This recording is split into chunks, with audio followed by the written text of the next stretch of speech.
మనతో పాటు ఇవాళ చర్చలో జాయిన్ అవుతున్నారు ఎమ్మెల్సీ దాసోజు శ్రవణ్ గారు. గుడ్ ఈవినింగ్ అండి. శ్రవణ్ గారు, ఎక్కడ చూసినా కూడా ఎక్కడ ఈ ప్రభుత్వం ఈ పని చేసింది, ఇక్కడ ఇది నిర్మించింది, ప్రజలకి మంచి చేసింది, ఈ పథకాన్ని అమలు చేసింది అనేది ఎక్కడ లేదు. అడుగడుగునా ప్రతిరోజు విధ్వంసమే కనిపిస్తుంది. సో ఎందుకు అందాల పోటీల కోసం ప్రజల జీవితాలని, ఇప్పుడు మా ప్రతినిధిగా మాట్లాడుతూ అన్నారు, వాళ్ళు వెళ్ళే మూమెంట్లో ఫ్రాక్షన్ ఆఫ్ సెకండ్స్ ఆ ప్లేస్ క్రాస్ చేయడానికి ఎందుకు వాళ్ళ జీవితాలు నాగం చేయాలి? ఏ రోజుకి ఆ రోజు సంపాదించుకొని బతికే వాళ్ళంతా కూడా ఏడుస్తున్నారు ఇవాళ. అంటే అమ్మా, పాలకుడికి భయం అన్నా ఉండాలా, భక్తి అన్నా ఉండాలా అంటారు. అసలు మనిషికే భయం అన్నా ఉండాలా, భక్తి అన్నా ఉండాలా అంటారు. ముఖ్యంగా పాలకుడి విషయానికి వచ్చినట్టయితే మానవత్వం ఉండాలా. అందుకే అంటారు governance with humanity is ultimate responsibility of any ruler అని చెప్పని అంటారు. దురదృష్టం ఏంటంటే రేవంత్ రెడ్డికి నా భయమూ లేదు, అంటే ప్రజలన్నా, ప్రజాస్వామ్యం అన్నా, లేకపోతే కాంగ్రెస్ పార్టీ అన్నా, అధిష్టానం అన్నా భయం లేదు. తర్వాత భక్తి అయినా లేదు. భయం లేదు కాబట్టి భక్తి కూడా లేదు. అయ్యో, నన్ను ఈ ప్రజలు ముఖ్యమంత్రిగా చేసినారు, ఇంత పెద్ద అవకాశం నాకు ఇచ్చినారు, కాబట్టి నేను ఈ ప్రజల పట్ల కొంత భక్తిభావంతో ఉండాలా, ఈ కుర్చీ పట్ల భక్తిభావంతో ఉండాలన్నట్టుగా భక్తి లేదు. దాంతోపాటు మానవత్వం అసలుకే లేదు. మానవత్వం ఉన్న వాళ్ళు ఎవరు కూడా పేదల జీవితాలు రెక్కాడితే కానీ డొక్కాడనటువంటి పేద మధ్యతరగతి కుటుంబాలకు సంబంధించినటువంటి ఒక జీవన విధానాన్ని విధ్వంసం చేసే విధంగా, వాళ్ళ లైవ్లీహుడ్స్ను డిస్టర్బ్ చేసే విధంగా ఎవరు కూడా వివరించరు. దురదృష్టం రేవంత్ రెడ్డి గారు, మీరేమో విస్మయం గురవుతూ ఉన్నారు, అందాల పోటీల పేరు మీద ఇళ్ళు విధ్వంసం చేస్తూ ఉండడం. మీరు 16 నెలల కాలంలో కనుక చూసినట్టయితే రేవంత్ రెడ్డి గారు ఈ 16-17 నెలల కాలంలో మొత్తం కూడా ఒక విధ్వంసకరమైనటువంటి ఒక వ్యవహార శైలి మాత్రమే ప్రదర్శించినాడు. ఒక నిర్మాణాత్మకమైనటువంటి ఒక వ్యవహార శైలి లేదు, విధ్వంసకరమైనటువంటిది. అది మూసీ పేరు మీద విధ్వంసానికి పాల్పడ్డా, హైడ్రా పేరు మీద విధ్వంసానికి పాల్పడ్డా, ఇవాళ అందాల పోటీల పేరు మీద విధ్వంసానికి పాల్పడ్డా, ఇవన్నీ కూడా ఒక మానవత్వం లేనటువంటి, భయం లేని, భక్తి లేని, బరితెగింపు పరిపాలనను అందిస్తూ తానేదో నియంత, తాను ఏది చేయదలుచుకుంటే దానికి అడ్డొచ్చినటువంటి వాళ్ళు, లేకపోతే అడ్డు ఉన్నారనుకున్నటువంటి వాళ్ళు, వాళ్ళందరినీ కూడా ఇట్లా చెస్లో మనం కనుక పోతూ ఉంటుంటే అడ్డం వచ్చిన వాళ్ళని కొట్టేస్తే అడుగడుగున అహంకారం కనిపిస్తుంది కదా. అహంకారం, తర్వాత ఒక నియంతృత్వ ధోరణి, తర్వాత నేనేం అనుకుంటే అది చేస్తాను అనేటువంటి ఒక దొరరికం, ఒక ఫ్యూడలిజం స్పష్టంగా దీంట్లో కనబడతా ఉంది. ఇది ముమ్మాటికి ఒక ఫ్యూడల్ టెండెన్సీస్. ఎప్పుడో గతంలో ఇన్నం రాజులు, రాజ్యాలు ఏలిన వారు, లేకపోతే పెద్ద పెద్ద పటేళ్ళు, గడీలు ఉన్నటువంటి వాళ్ళు ఈ రకమైనటువంటి ఒక వ్యవహార శైలితో, రాజులు పోతుంటే రాణులు పోతుంటున్నాం, రాజులు పోతుంటున్నాం, పక్కన ఎవరు అడ్డుండొద్దని చెప్పని తలకాయ కిందికి వేసుకొని నిలబడి, అలా చెప్పులు వేసుకొని నిలబడి ఆయన అన్నాడు చాలా సందర్భాల్లో, నేను మా ఇంటి ముందు ఎవరు చెప్పులు వేసుకోకుండా పోయేది అని చెప్పని. ఇప్పుడు రాజుగారి ఆదేశాల మీద జరుగుతున్నటువంటి ఒక ఏ కార్యక్రమం ముందైనా పేదోడు ఉండొద్దు అనేటువంటి ఒక రీతిలో వాళ్ళ విధ్వంసానికి పాల్పడుతూ ఉన్నాడు. ఇది ఫ్యూడలిజం, ఇది దొరరికం, ఇది నియంతృత్వం, ఇది రాజ్యాంగ వ్యతిరేకం, ప్రజాస్వామ్య స్ఫూర్తికి వ్యతిరేకం, ఒక బరితెగింపు పరిపాలనకు నిదర్శనము, అణచివేతకు నిదర్శనంగా నేను భావిస్తాను. అంటే పదే ఎంత వద్దనుకున్నా కూడా చంద్రబాబు నాయుడు పరిపాలన, చంద్రబాబు చర్యలు గుర్తు తెచ్చే విధంగా రేవంత్ రెడ్డి పరిపాలన కొనసాగుతుందన్న చర్చ కూడా నడుస్తుంది. ఎందుకంటే గతంలో ఆయన అమెరికా అధ్యక్షుడు బిల్ క్లింటన్ వచ్చిన సందర్భంలో కూడా ఇటువంటి చర్యలే చేసిండు. ఈ చాలాసార్లు చంద్రబాబునే మళ్ళీ చంద్రబాబు అప్పుడు ఇట్లా చేస్తుండు, మళ్ళీ ఇప్పుడు రేవంత్ రెడ్డి ఇట్లా చేస్తున్నాడు అనే విధంగానే వ్యవహరిస్తున్నాడు. అంటే పక్కా గురువుని అనుకరిస్తున్నాడా రేవంత్ రెడ్డి అని భావించాలి. దాంట్లో కూడా మళ్ళీ ఆశ్చర్యపోవాల్సిన అవసరం లేదు. Is a protege of Chandrababu Naidu. దాంట్లో ఆయన ఆలోచనలో నుండి, ఆయన ప్రాపకంలో పెరిగి, ఆయన పెంచితే పెరిగినటువంటి ఒక మొక్క అది. ఇప్పుడు ఆ మొక్క చంద్రబాబు నాయుడు తీరుగా ఆలోచించకపోతే, ఆయన పరిపాలన తీరుగా ఆలోచించకపోతే, భిన్నంగా ఆలోచిస్తుంది అనుకుంటే మన మూర్ఖత్వం. సరే, ప్రజలు కావచ్చు, కాంగ్రెస్ పార్టీ కావచ్చు, ఏ కారణం చేతనో నమ్మిన తర్వాత వాళ్ళు అధికారాన్ని కట్టబెట్టిండ్రు. కానీ స్వీయ లక్షణం అని ఉంటుంది. ఇప్పుడు మీరు ఆ స్వీయ లక్షణం ఎక్కడ పోతుందో, జిల్లేడు మొక్క పెట్టిన తర్వాత విత్తనం పెడితే జిల్లేడు చెట్టే వస్తుంది కదా. మళ్ళీ మీరు చంద్రబాబు నాయుడు ఆలోచనలతో పెరిగినటువంటి ఒక రాజకీయ నాయకుడు ఆ విత్తనం పెడితే అది అటువంటి చెట్టే వస్తుంది తప్ప వేరే రకంగా రాదు. ఇవాళ రేవంత్ రెడ్డి కూడా నైజం అదే. చంద్రబాబు నైజాన్ని ప్రదర్శిస్తూ ఉన్నాడు, నియంతృత్వ ధోరణిని ప్రదర్శిస్తూ ఉన్నాడు. తర్వాత ఈ బడాబాబులందరికీ పట్టం కట్టాలన్నట్టుగా మీరు మొత్తం వ్యవహారం చూడండి. మీరు ఈ 17-18 నెలల్లో, 16-17 నెలల్లో చూస్తే కూల్చిన ఇండ్లు పేదలై, విధ్వంసం అది హైడ్రా పేరు మీద అయినా మూసీ పేరు మీద Yes, ఎక్కడ కూల్చివేతలు జరిగినా వాళ్ళు ఎక్కడ కూల్చాలి అనుకుంటారో ముందస్తు పేదలే భాగంగానే పేదలే what I'm trying to emphasize is పేదల ఇండ్లు మాత్రమే. మీరు హైడ్రా పేరు మీద ఓ పెద్ద 20 అంతస్తుల బిల్డింగ్ ఎక్కడన్నా కూల్చిందని ఉందా? నాకెవరో చెప్తా ఉన్నారు నిన్న. ఏదో ఆ కంపెనీ ఆదిత్య అనే కంపెనీ మొత్తం చెరువులో కడుతున్నది, ఎవడేం చేస్తున్నాడు అని చెప్పని హై రైజింగ్ టవర్స్ కడతా ఉన్నాడు, బిల్డింగ్లు కడతా ఉన్నాడు, ఎవడు పట్టించుకోవట్లేదు. ఇట్లా మీరు కనుక మీరు కెమెరా తీసుకొని కనుక మీరు ఇట్లా తిరుక్కుంటూ పోయినట్టయితే చెరువు గర్భంలో కూడా ఇవాళకి కూడా హై రైజింగ్ టవర్స్ కట్టేటువంటి వాళ్ళు, ఎఫ్టీఎల్లో తర్వాత బఫర్ జోన్లలో ఇవాళకి కట్టేటువంటి వాళ్ళు ఎవరు జోలికి పోలా, కేవలం పేదవాళ్ళే కూల్చినారు. ఇవాళ వరంగల్లో కూడా ఇవాళ కూల్చివేయబడ్డటువంటి ఒక ఇళ్ళు పేదవాళ్లకు శాపంగా మారిండు. ఇది ఫ్యూడల్ మనస్తత్వం, భూస్వామ్య మనస్తత్వం, తర్వాత ఒక బూర్జువా మనస్తత్వంగా నేను భావిస్తా ఉన్నాను. అంటే తన వాళ్ళని అక్రమాలు చేసినా ఏం చేసినా కాపాడుకోవాలి, తన వాళ్ళు అక్రమంగా ఇల్లు కట్టుకున్నా కాపాడుకోవాలి. సో అంటే ఎవరెవరిని రేవంత్ రెడ్డి కాపాడుతున్నాడు అనేది కూడా ప్రజలు కీలకంగా గమనిస్తున్నారు. ఏ కాంగ్రెస్ నేతలు ఎందుకంటే చెరువు బఫర్ జోన్ లో ఉన్నాయని ఇంకేదో కారణాలు చెప్తున్నప్పటికీ కూడా అక్కడ నివసించే వాళ్ళు ఎవరి ఇండ్లు కూలగొడుతున్నారు, ఎవరి ఫామ్ హౌస్లను ఎవరి ఇండ్లను కాపాడుతున్నారు అనేది ప్రజలు గమనిస్తూ ఉన్నారు. తప్పనిసరిగా అంటే నేను in fact I'm trying to ascertain some information from Hydraa పేరు మీద జరిగినటువంటి ఒక మానవ విధ్వంసం, జీవన విధ్వంసం అంతా ఇంత కాదు. కొన్ని మన దృష్టికి వచ్చినాయి కానీ మన దృష్టికి రాలేదు. మొత్తం రోడ్ల మీదకి వచ్చినటువంటి ఒక పేదవాళ్ళు, మధ్యతరగతి వాళ్ళు 100 మంది ఉన్నారు ఇవాళ. కానీ బడాబాబులు బతికినారు. ఈ ప్రభుత్వం అంతా కూడా కేవలం వాళ్ళ కమిషన్లు ఇచ్చేవాళ్ళు, లేకపోతే వాళ్ళకి లంచాలు ఇచ్చేవాళ్ళు, వాళ్ళు మాత్రమే ఇవాళ చల్లగా బతకొచ్చు. కానీ ప్రజాస్వామ్యబద్ధంగా, రాజ్యాంగబద్ధంగా మా హక్కుతో మేము బతుకుతామంటే మాత్రం బతకలేనటువంటి ఒక రీతిలో రేవంత్ రెడ్డి గారు వ్యవహరిస్తూ ఉన్నారు. దానికి తగిన మూల్యం తప్పనిసరిగా చెల్లిస్తారు. ఇవాళ అధికారం ఉండొచ్చు, లేకపోతే ఇంకా రీకాల్ సిస్టమ్ లేదు ఇండియాలో కాబట్టి, వెనక్కి పిలుచుకునేటువంటి ఒక పరిస్థితి లేదు కాబట్టి రేవంత్ రెడ్డి ఆగడాలు కొనసాగుతుండొచ్చు, ఈ కాంగ్రెస్ ప్రభుత్వం యొక్క ఆగడాలు కొనసాగుతుండొచ్చు. కానీ ప్రజలు ఎప్పుడు కర్రుగాల్చి వాత పెట్టాలో అప్పుడు పెడతారు. తగిన సమయంలో తగు విధంగా రేవంత్ రెడ్డికి ప్రజలే సమాధానం చెప్తారు. ఈ పీడన ఊకనే పోదమ్మా.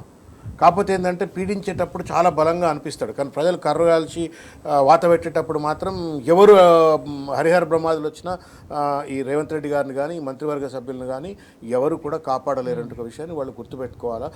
పెద్ద నియంత్రణలు పోయినారు, మీరెంత పెద్ద నియంత్రణలు పోయినారు. ప్రజలను పీడించినప్పుడు చాలా బలవంతుడు అనిపిస్తారు, కానీ ప్రజలు తిరగబడ్డప్పుడు నలిపినట్టు నలుపుతారు ప్రజలు. మనం దేశ విదేశాల్లో చూసినాం అటువంటి ఒక సంఘటనలు. కాబట్టి రేవంత్ రెడ్డి గారు before people react and revolt ఈ చిల్లర శాఖలు బంద్ చేసి ప్రజాహితంగా పరిపాలించాలని కోరుకుంటున్నాను. ఎందుకంటే 1.5 years అయిపోయింది, 16-17 months అయిపోయింది. ఇంకా యూ స్టిల్ హ్యావ్ 3 years. ఈ 3 ఏళ్ళు ఎప్పుడు గడిచిపోతాయిరా అని ప్రజలు, నువ్వు ఎప్పుడు దిగిపోతావురా నాయన అని చెప్పి నాబగా ఎదురు చూసేటువంటి ఒక పరిస్థితి రాకూడదు. బుద్ధి మార్చుకోవాలా అని చెప్పి నేను టీ న్యూస్ ద్వారా రేవంత్ రెడ్డి కోరుతున్నా. ప్రజల జీవితాలు విధ్వంసం చేయొద్దు. నీకు ప్రజల జీవితాలను నిలబెట్టడం కోసం ఇచ్చింది, కానీ కూల్చడం కోసం నీకు అధికారం ఇవ్వలేదనే విషయాన్ని రేవంత్ రెడ్డి గారు గుర్తు తెలుసుకోవాలని చెప్పి నేను తెలియజేస్తాను. ఆయన ఏమాత్రం రియలైజ్ అవుతాడేమో కానీ ప్రధానంగా ఇప్పుడు ఈ బుల్డోజర్ అనే కాన్సెప్ట్, ఈ స్కీమ్ మీద ప్రధానంగా కీలకంగా చర్చ జరుగుతుంది. దాని గురించి మనం డీటెయిల్గా మాట్లాడదాం. శ్రవణ్ గారు, ప్రధానంగా అన్నిటికీ బుల్డోజరేనా? ఏం మాట్లాడినా బుల్డోజర్నే బయటకు తీస్తున్నారు, బుల్డోజర్తోనే విధ్వంసం చేస్తున్నారంటే బెదిరిస్తున్నారా? ఏమనుకోవాలి? ప్రతిదానికి బుల్డోజర్ అనే కాన్సెప్ట్ని బయటకు తీసుకొస్తే అంటే పెద్ద hypocrisy. Nation wide Bharatiya Janata party ప్రభుత్వం, ముఖ్యంగా ఉత్తరప్రదేశ్లో యోగి ఆదిత్యనాథ్ గారు ఎక్కడెక్కడైతే మతపరమైన విద్వేషాలు జరిగితేనో, లేకపోతే ప్రభుత్వానికి వ్యతిరేకంగానో, పార్టీకి వ్యతిరేకంగానో ఎవరైనా కోట్ అండ్ కోట్ నేరాలకు పాల్పడ్డటువంటి వాళ్ళందరిపైన చట్టపరమైన కేసుల కంటే కూడా బుల్డోజర్ న్యాయం అని చెప్పని ఒకటి కొత్త న్యాయం మొదలుపెట్టిండు. ఆయన ఇండ్ల మీదకి బుల్డోజర్లు పంపాలా, ఇండ్లు కూల్చిపడేయాలా. ఈ దేశవ్యాప్తంగా ఒక పెద్ద సంచలనమైంది. సుప్రీంకోర్టు ఆల్సో హెస్ ఇంటర్వెన్డ్ దట్ బుల్డోజర్లు పంపకండి, మీరు వాడు ఒకవేళ క్రైమ్ చేసినట్టయితే మీరు వాళ్ళ మీద మీరు కేసులు పెట్టండి, కానీ బుల్డోజర్లు చేయొద్దు అని చెప్పని సుప్రీంకోర్టు చెప్పింది. రాహుల్ గాంధీ దేశమంతా బుల్డోజర్ కా రాజ్ చలా రే బీజేపీ, బుల్డోజర్ కా రాజ్ చలా రే ఉత్తరప్రదేశ్ మే యోగి ఆదిత్యనాథ్ అని చెప్పని 100 సార్లు మాట్లాడాడు. కానీ దురదృష్టం ఏంటి అంటే, హిపోక్రసీ ఏంటి అంటే, తెలంగాణకు వచ్చేటప్పటికి మూతులకు తాళాలు వేసుకొని రేవంత్ రెడ్డి ఒక దుర్మార్గమైనటువంటి ఒక బుల్డోజర్ రాజ్యాన్ని చలాయిస్తూ మీరు చూసిండ్రు జేసీబీలు బుల్డోజర్లు ఇష్టం వచ్చినట్టు మనము చెట్ల మీద హైదరాబాద్ సెంట్రల్ యూనివర్సిటీలో చెట్ల మీద నోరులేని జీవాల మీద బుల్డోజర్లను పంపిండ్రు, జేసీబీలను పంపిండ్రు. మూసీ నది తర్వాత లగచర్ల లేకపోతే హైడ్రా సంబంధించిన అంశాల పట్ల కూడా ఇండ్ల మీదకి కన్స్ట్రక్షన్స్ మీదకి అంతా పంపినారు. ఇదంతా కూడా ఒక దుర్మార్గమైనటువంటి ఒక హిపోక్రసీ. చాలా సందర్భాల్లో కేసీఆర్ గారు, కేటీఆర్ గారు, హరీష్ రావు గారు అసెంబ్లీలో మాట్లాడినరు, బయట మాట్లాడినరు. మీ దేశమంతనేమో బుల్డోజర్ రాజ్యం వద్దంటారు, తెలంగాణకు ఏమైనా ప్రత్యేకమైన లైసెన్స్ ఇచ్చిండ్రా, రేవంత్ రెడ్డికి ఏమైనా ప్రత్యేకమైనటువంటి ఒక రాజ్యాంగబద్ధమైనటువంటి ఒక వెసులుబాటు ఇచ్చిండ్రా బుల్డోజర్ నడిపేది? బుల్డోజర్ అనేటువంటిది యాంటీ కాన్స్టిట్యూషనల్.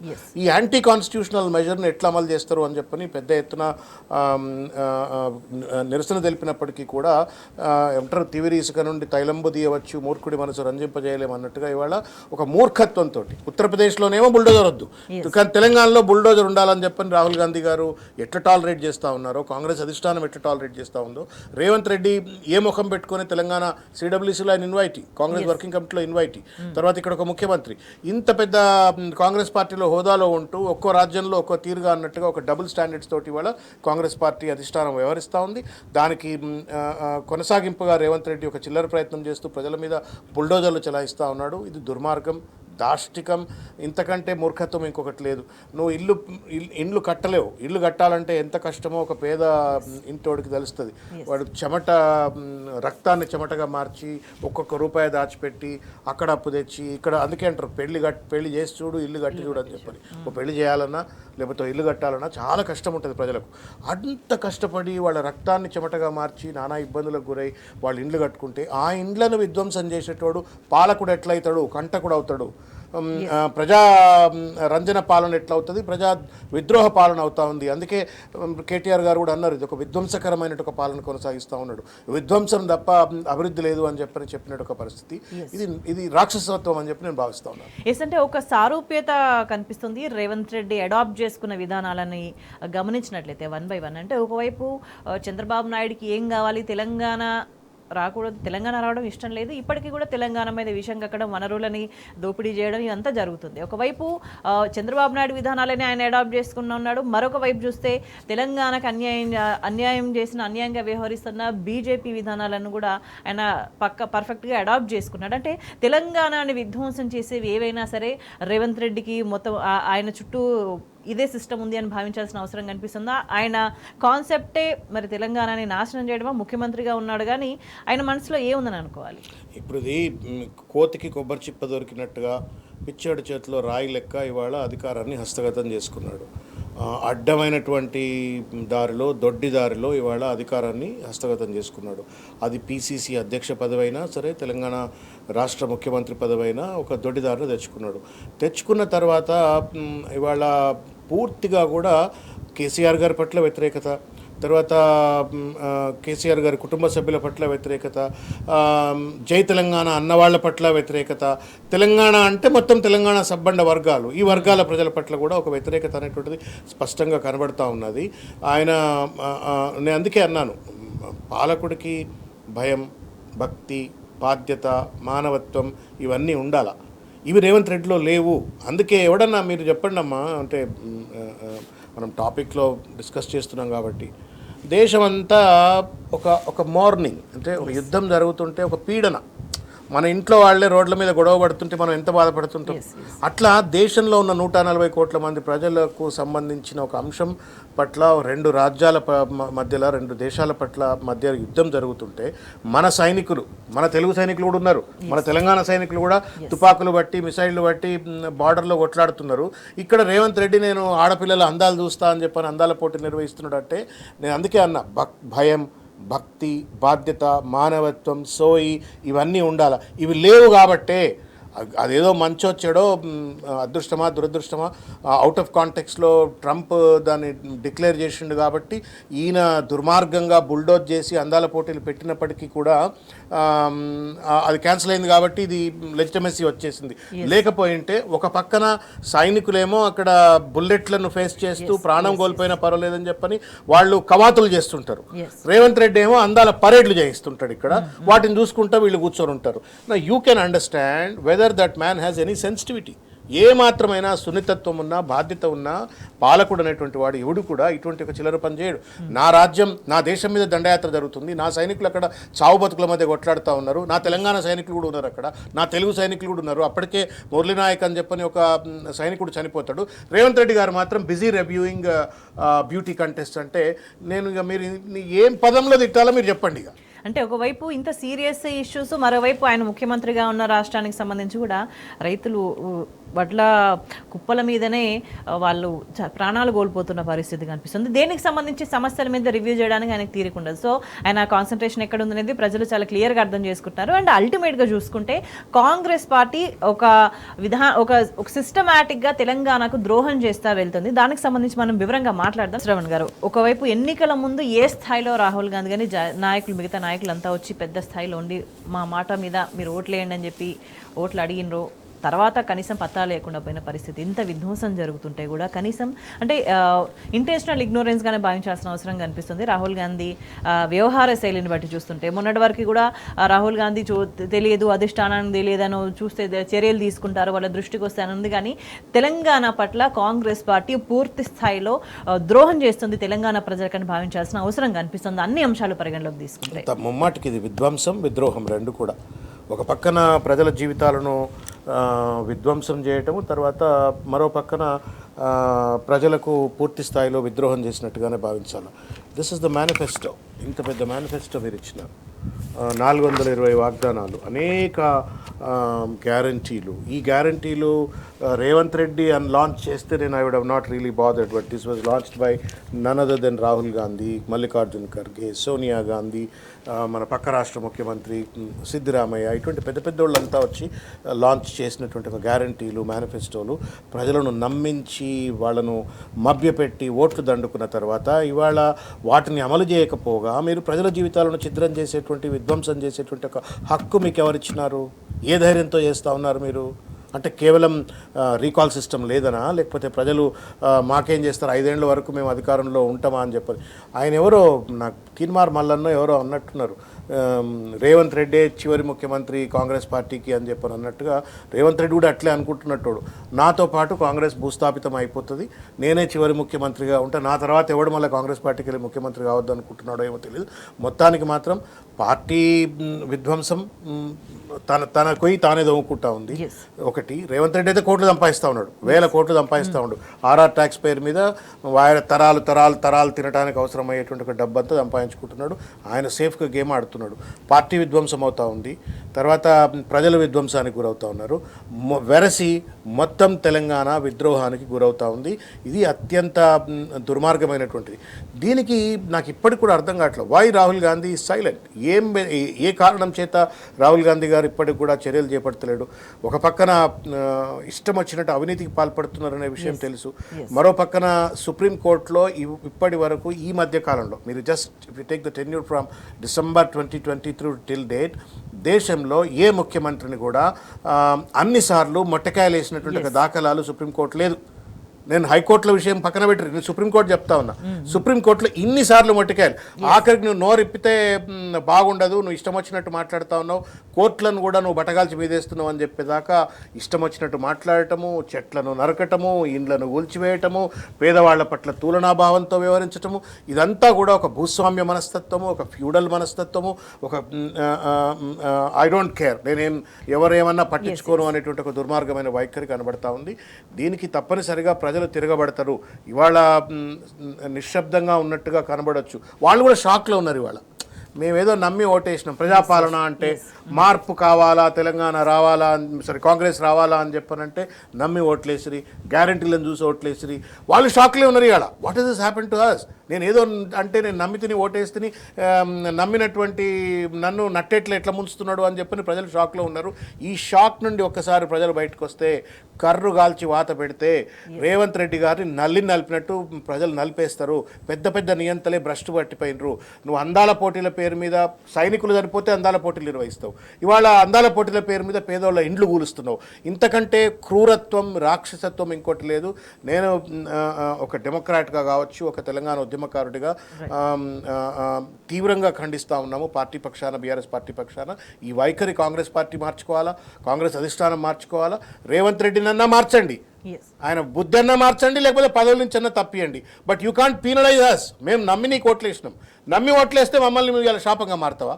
ఏమంటారు కదా, మనకు సామెత ఉన్నది, తాడే మెడకేసుకుంటే పామై కరుస్తున్నట్టుగా ఇవాళ పామై కరుస్తుంటే రాహుల్ గాంధీ గారు అట్లే చూస్తూ ఉన్నారు, ప్రియాంక గాంధీ గారు అట్లే చూస్తూ ఉన్నారు. అంటే రాష్ట్రంలో ఉన్న కాంగ్రెస్, జాతీయ స్థాయిలో ఉన్న కాంగ్రెస్ రెండు ఒకటే విధానం, డిఫరెన్స్ లేదు. ఎందుకంటే డబుల్ స్టాండర్డ్స్ చూపిస్తూ ఉంది కాబట్టి. ఎందుకంటే మీరు అన్నట్టుగా ప్రజలకు ఒరిగింది ఏం లేదు, రాష్ట్రానికి ఒరిగింది ఏం లేదు. కానీ రేవంత్ రెడ్డి వాళ్ళ ఆస్తులు, వాళ్ళ అనుచరగణం కావచ్చు, వాళ్ళ వర్గం, వాళ్ళ ఆస్తులన్నీ కూడా పెరుగుతున్నాయి తప్ప అభివృద్ధి మాత్రం జరగట్లేదు. అంటే Congress party mentality, behaviour, psychology అంటారు, ఏమంటారు దాన్ని, కానీ ఇదంతా ఇట్లానే ఉంది. సో రాను రాను కాంగ్రెస్ పార్టీ ఒక పొలిటికల్ పార్టీగా ఉండే అర్హతను కోల్పోతుంది ఒక మాటలో. అంటే నాకు తెలిసిన కాంగ్రెస్ పార్టీ అంటే ఏండ్ల నుండి ఒక దాదాపు 100 సంవత్సరాల 120 సంవత్సరాల చరిత్ర కలిగినటువంటి ఒక పార్టీ. ఇందిరాగాంధీ గారి నుంచి మొదలుకుంటే అనేక సంవత్సరాలుగా బట్ ఏం మాయరోగం పుట్టిందో, ఏం తెగులు పుట్టిందో, కోవిడ్ లాంటి వైరస్ ఏమైనా కాంగ్రెస్ పార్టీకి ఎక్కిందా, రేవంత్ రెడ్డి లాంటి వైరస్ ఏమైనా అటు ఢిల్లీ ఇటు తెలంగాణలో ఎక్కిందా తెలియదు. కానీ ఇవాళ మాత్రం they are losing their relevance. ఇప్పుడు మీరు bulldozer is anti constitutional in Uttar Pradesh, but bulldozer is legitimate in Telangana. ఎట్లా ఒప్పుకుంటారు మీరు? పర్యావరణాన్ని కాపాడాలా అనేటువంటిది ఒక nationwide agenda for Congress in Delhi. But ఇష్టం వచ్చినట్టుగా ప్రభుత్వ భూముల్లో ఉన్నటువంటి, లేకపోతే యూనివర్సిటీ భూముల్లో ఉన్న చెట్లను నరకొచ్చు, లేకపోతే పశుపక్ష్యాదులను చంపొచ్చు అనేటువంటిది తెలంగాణలో న్యాయం. ఇంత తర్వాత దేశవ్యాప్తంగా కరప్షన్కు వ్యతిరేకంగా నరేంద్ర మోడీ, అదానీ కరప్షన్కు వ్యతిరేకంగా కొట్లాడతా అని రాహుల్ గాంధీ అంటాడు. తెలంగాణకు వచ్చేటప్పటికి రేవంత్ రెడ్డి, అదానీ బంకత్కిచ్చుకున్నట్టుగా వాళ్ళు ఇష్టం వచ్చినట్టుగా ఇవాళ అవినీతికి పాల్పడతా ఉన్నారు, విచ్చలవిడిగా కాంట్రాక్టులు కట్టబెడతా ఉన్నారు.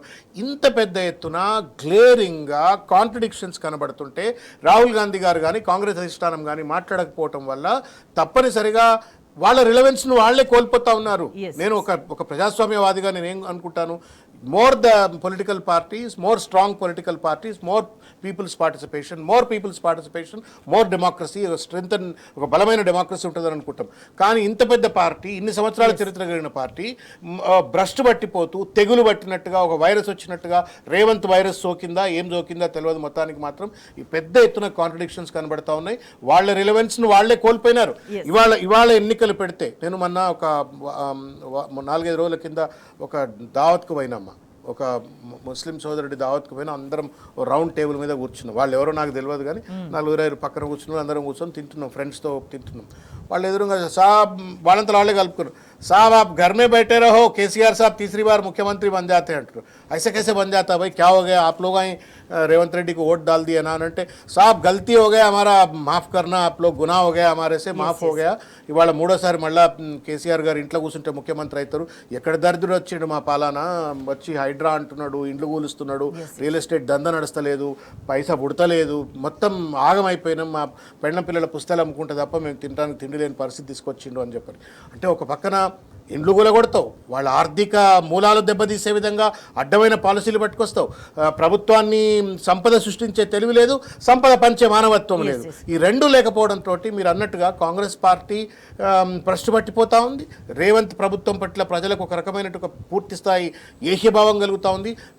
వెరచి ఏమవుతా ఉందంటే, సరే ఒక ప్రత్యర్థి పార్టీగా ఇంకో పార్టీ బలహీనపడితే నేను సంతోషపడుతుండొచ్చు కాక, కానీ ఒక మనిషిగా, ఒక పౌరుడిగా, ఒక ప్రజాస్వామ్యవాదిగా ఇవాళ కేసీఆర్ గారు బాధపడుతూ ఉన్నారు. ఈ తెలంగాణ తెచ్చిన పెద్ద ఆయన ఇవాళ బాధపడుతూ ఉండు, నేను తెచ్చిన తెలంగాణ ఎందుకు ఇట్లా ఆగమైపోయింది. 14 ఏళ్ళు నేను ఒక సుదీర్ఘమైనటువంటి ఒక ఉద్యమ పోరాటం ప్రస్థానం తర్వాత నేను తెలంగాణ పట్టుకొచ్చి 10 ఏళ్ళు దేశానికి తలమానంగా అభివృద్ధి చేస్తే ఈ కోతి కొబ్బరి చిప్ప దొరికినట్టుగా చిల్లర వేషాలు వేస్తూ ఇవాళ తెలంగాణను ఆగం చేస్తున్నాడు అని చెప్పని పెద్ద ఆయన బాధపడుతూ ఉండు. పెద్ద ఆయన నమ్ముకున్నటువంటి నష్టపోయినటువంటి తెలంగాణ ప్రజలు బాధపడుతూ ఉన్నారు. కాబట్టి దానికి మూల్యం తప్పనిసరిగా ఒక పక్కన కాంగ్రెస్ పార్టీ కావచ్చు, కాంగ్రెస్ పార్టీ పెద్దలు కావచ్చు, రేవంత్ రెడ్డి తప్పనిసరిగా చెల్లించుకోక తప్పదని నేను భావిస్తాను. రైట్. అంటే అల్టిమేట్ గా చూసుకుంటే ఏ వర్గాన్ని కూడా వదలకుండా అందరినీ బాధితుల్ని మాత్రమే చేస్తున్నాడు రేవంత్ రెడ్డి. కానీ ఎక్కడ అభివృద్ధి చేసిన దాఖలాలు మాత్రం కనిపించట్లేదు. కానీ తెలంగాణ ప్రజలను ఇట్లానే బాధ పెట్టుకుంటా పోతే గతంలో రాష్ట్ర ఏర్పాటు కోసం తెలంగాణ ఆకాంక్షను దేశవ్యాప్తంగా కూడా ఎట్లా వినిపించి రాష్ట్రాన్ని సాధించుకున్న చరిత్ర తెలంగాణ ప్రజలకు ఉన్నదో ఇట్లానే విధ్వంసం చేస్తూ పోతా ఉంటే కూడా కాంగ్రెస్ పార్టీకి రాబోయే రోజుల్లో పుట్టగతులు ఉండవు. సో దానికి సిద్ధంగా ఉన్నారు కాంగ్రెస్ పార్టీని గ్రహించాల్సిన అవసరం కనిపిస్తుంది. చర్చలో పాల్గొన్నందుకు శ్రవణ్ గారు ధన్యవాదాలు. That's all for now. Stay tuned.